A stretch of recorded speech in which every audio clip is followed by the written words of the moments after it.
हम अक्सर बड़े बुजुर्गों के मुख से सुनते हैं कि हमें हमेशा शुभ और सकारात्मक बातें करनी चाहिए। बड़े बुजुर्ग कहते हैं कि किसी भी मनुष्य को अपशब्द और नकारात्मक बातें नहीं करनी चाहिए, क्योंकि क्या पता उस समय उनके मुंह पर माँ सरस्वती विराजमान हो और वह नकारात्मक बातें सच हो जाएं। आइए जानते हैं कि क्या ऐसा सच में संभव होता है। यदि होता है तो किस समय माँ सरस्वती हमारी जबान पर आसीन होती हैं। यह बात केवल कोरी कल्पना नहीं और ऐसा वास्तव में देखा गया है। जैसा कि हम सभी जानते हैं, माता सरस्वती बुद्धि, ज्ञान और विवेक की देवी हैं। वह शब्द की माधुर्य और ज्ञानवती हैं। वीणा वादिनी सरस्वती ने ही सर्वप्रथम सृष्टि में स्वर भरे हैं। ऐसी मान्यता है कि माता सरस्वती से सर्वप्रथम 7 स्वर की उत्पत्ति हुई और इसी वजह से संसार के सभी नदी, नालों और पक्षियों को आवाज मिली।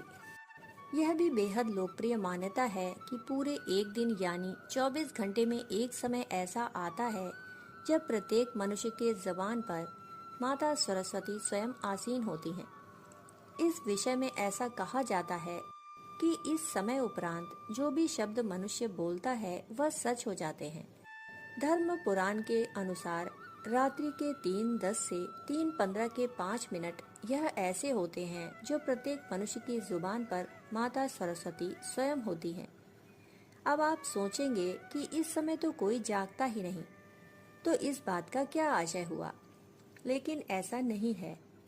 यह वह चरम सीमा समय है जब हमें किसी भी परिस्थिति में किसी प्रकार के अपशब्द या नकारात्मक बातों का वर्णन नहीं करना है, लेकिन इसका असर प्रातः काल तक रहता है।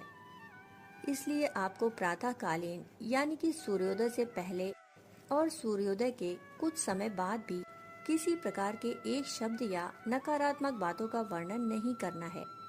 यदि आप किसी के लिए बुरा कह रहे हैं तो वो सच हो जाता है, किंतु वही नकारात्मक शब्द पुनः लौटकर वापस आपके पास ही आते हैं। यदि आप इस समय के उपरांत बिना कुछ इच्छा के माँ सरस्वती का स्मरण कर लें तो माँ सरस्वती अत्यधिक प्रसन्न होकर आपको शुभ कार्यों के लिए आशीर्वाद देकर जाती हैं। इस समय के उपरांत बहुत से पंडित, ऋषि, मुनि यज्ञ कर रहे होते हैं। तो यदि आप भी माँ सरस्वती का आशीर्वाद चाहते हैं तो बताए गए समय पर उनको याद करें और मन वांछित फल की प्राप्ति करें।